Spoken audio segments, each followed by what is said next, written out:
to kolanda kaka oyo assemblée générale ezali koloba nakati maloba te papa journaliste nakati wana okomona ke makambo na mbongo ezali esika makambo na mbongo ezali il faut toujours contrôler ça la nini ezalaka nde po bango moko bazalaka bajuge mpe baarbitre te yango wana basalelaki bango commission moko eza lokola sénat oyo tobengi conseil des sages eko banda kotalaka bango bakobimisa mbongo wana ndenge nini bakokenda bakozwa mbongo wana ndenge nini po soki conseil des sages ezalaki te mais bato bakoso autoproclame badictateur bafami wana 10 ans 40 ans moto akoloba na ye azali te donc mission ya conseil vraiment des sages eza lokola kolamusa bato balali kete bozobima boye bozobaba Justin tokende epai tozonga epai olobi likambo ya conseil des sages olobi likambo ya mandat article 26 eliki ezali kolimbolela biso ete mandat ya conseil des sages na bureau exécutif ezali ya mbula bomoko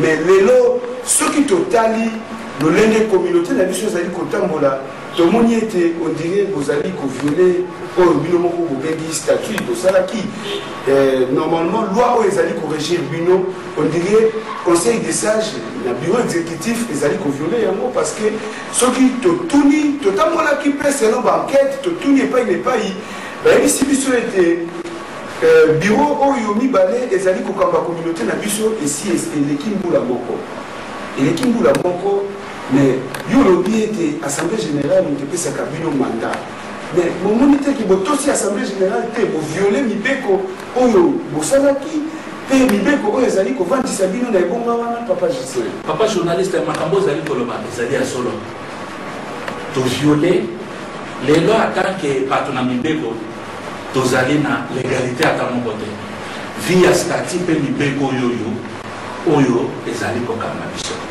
po balobaki te ezali une fois renouvelable moto ye moko takoki kozwa makanisi na ye alali alamuki boye akende koniamola to kobalusa makambo ezali na kati na statut avant ebaluka ezali na badisposition oyo ezali réglementaire oyo ezali il faut moto alanda po abalusa to asala nini nakoki kopesa oyo lokola na article 48 article 48 na biso ya statut na biso elobi ndenge nini le présent statut peut être modifié sur proposition de 2 tiers des membres de l'Assemblée générale du bureau exécutif ou du conseil des sages. Mais namoni papa Justin ozali kotanga statut bien toyebi ete toyoki mpe biso tozali bato oyo tosalaka mpe tolukaka information esika nyonso yali tomoni totamboli na cité bazali kolakisa biso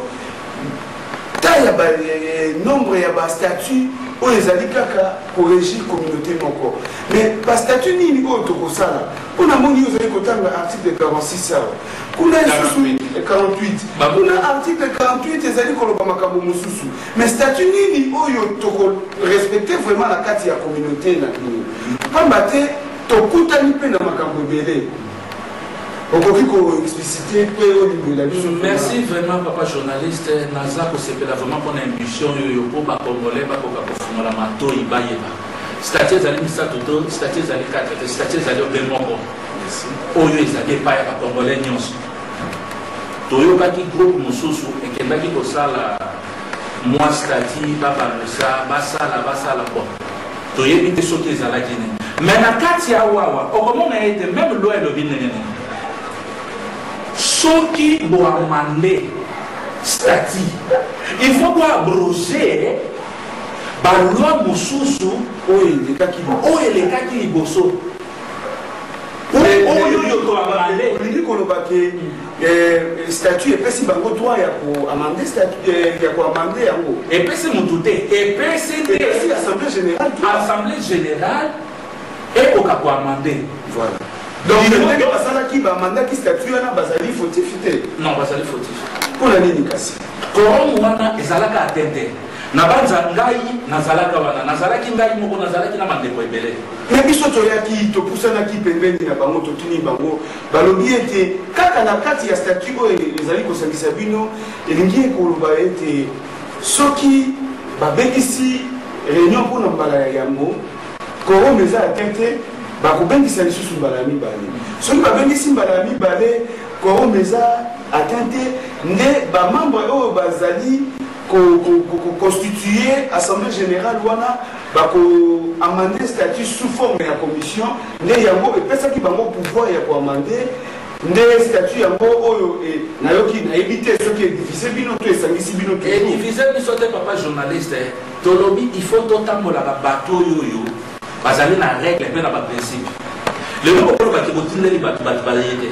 lobi tokokutana yo na mwasi na yo bokoni assemblée générale mais on vote makambo nyonso bino moko bolingi. Mais papa Gislain, est-ce que bokendaka penza esika population ezali esika population elingaka eyeba makambo oyo?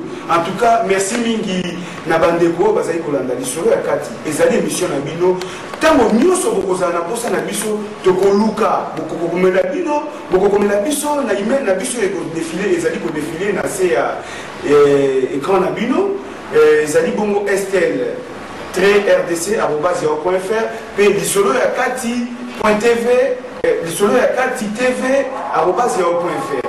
Merci mingi papa Gislain tozonga na kati ya émission na biso ozalaki koloba ete statut epesi manda statut ezali kopesa nyonso nini kasi ezali kosala ete statut ezala respecté te nini ezali kosala ete bakongolais bazala unité parce que tobanzaki ete mbala oyo lokola boye na makanisi ya sika lopoto mingi kosangisa bareunion mingi eke ekobongisa mpe ekosangisa bakongolais nyonso mais nazali komona ete soki tokiti na cité obengi bakongolais otuni bango makambo etali communauté bayebi te balobi tozali ata na information moko te mais est ce que bozali kofonctionne ndenge nini bozali na moto oyo te akendaka vers population mpo apesa bato information to ezali nini. Merci papa journaliste. Question wana ngai na kolinga mingi okoka kotuna yango na bureau exécutif. Mais vous allez bino nyoso kosala. Na yebi pona ndele na zoloba. Question wana soki otuna na bureau exécutif. Peut-être bango nde bakozala mieux placé pona koyebiso. Mais na ngina yebiso yelo komoko. Tisi ko yo nano to atteindre objectif oyo ezalaki asigné te. Mais vous savez déjà 2 ans il semblait. Tokomokende na 3 ans. Ah bon? Na illégalité. Ngai nazalaki mal informé. Oui, papa journaliste. Omoni bino boyaka bozwa bobele bilili mais na kati boyebi te. Yamana ni solo tango zolo boza na kati il faut kota na moziko. Okoka koyeba. Tina wana tokoyeba ba congolais oyeba. Toya pona kobunda te kolongola moto te nini te. O tozosenga nde mibeko oyo yo biso moko to votaki. Ezala respecté. Mais yo soki okoni mibeko oyo yo moko okonaki. Mais ozo kondima ngo lisusu te. Donc bon moto na oyo moko owana nyango. Donc ozo lisusu moto te. Na ebita soko ozo comprendre na. Mais olobi ke na ponto il faut moto akota. Mais yo moko komi moto akota kate yo moko komi ko buka ngo komi ko kota. Ozo lisusu moto te. Po moto azali malobo ya azali ko koloba. Kintai pa ba congolais nyoso otuna. Est-ce que pour na nini boza koyokana te mpona nini diaspora eza koyokana te peut-être nga na koloba ezali manque ya communication. Oconfirme que diaspora ezali koyokana te papa Gislain? Oui na bato ebele. Merci. Bato ebele bazali koyokana na diaspora wana eza eloko babomba te eza baconflit mais na kati ya ntango tosalaki balobaki nano il faut unité esika nyonso congolais azali faut kokende kotala ye il faut kosangisa il faut eza kaka te lelo tosali le 30 juin tomeli kokana liba nani wana te. Mais on vous permettre quand même que l'Assemblée générale est sanctionnée Bino parce que Bino vous créez division dans la communauté. Non, va créer la Niébani. Assemblée générale, n'a pas de communauté. Yo sa journaliste sur la carte, yo tambola. Autour n'a pas corbolé moko, yo yakate pour la nini, yo za la goyete pour la nini. Bango moko ba koye bisayo pour la nini, et ça les diviser. Nai tozo zone de la toujours. Et même vos alliés va conseiller. De le Colombie, vos alliés le la lisso et la communauté, conseil des sages, comme beaucoup de toko, dans le poteau des alliés Colombie. Mais vraiment, papa Gislain.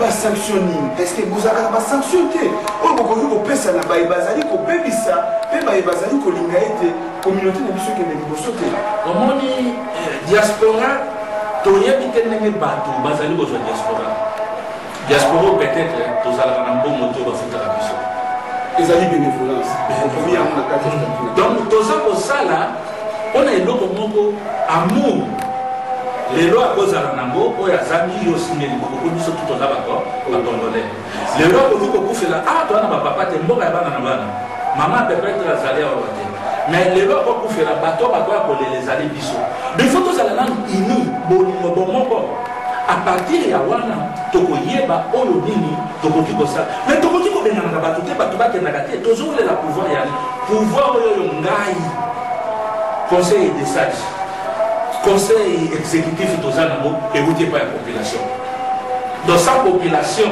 lelo biso tokolobake toza lokola bana ya misala ya population donc bango nde batie biso na mosala bango nde babakonzi na biso mais soki tootosa bango te bakosanctionne biso na ntango ya élection yango nozomona tozosenga élection ezali kotarde mpona nini papa na ngai ntango balobaka ke koyeba mokanda oyo ezali malamu na article 20 awa elobeli biso